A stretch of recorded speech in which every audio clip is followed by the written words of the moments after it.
Bakit kaya nagaganon mga boss? Ayan. May butas na pala dito. Ayan. Oh, malaking butas. Ay, hindi pala malaki, maliit. Tsaka. Ayan. Ito rin. Ako. Damage na naman. Ayan. Paano kaya ito gagawin? Oh. Diyan pala siya dumadaan. So, ipoksihin natin ito muna, pansamantala.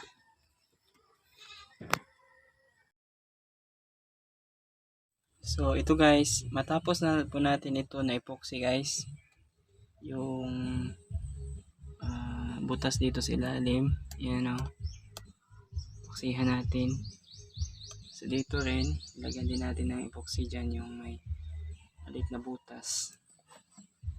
At dito rin, yan.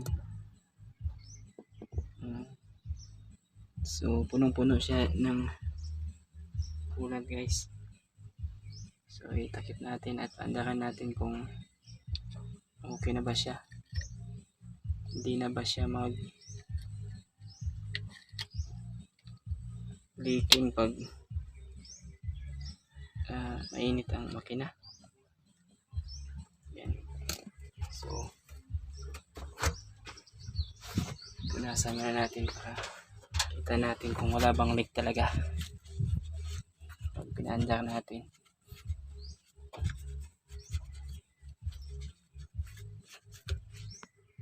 So, okay guys, paandarin na natin guys.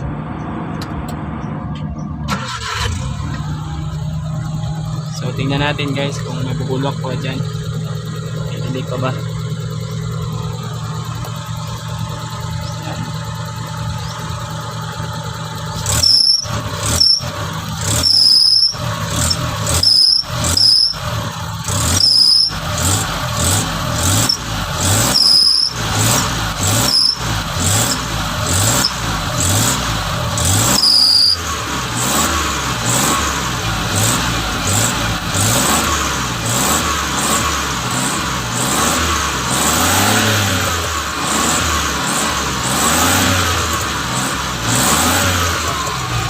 Na talaga guys, so okay na siya.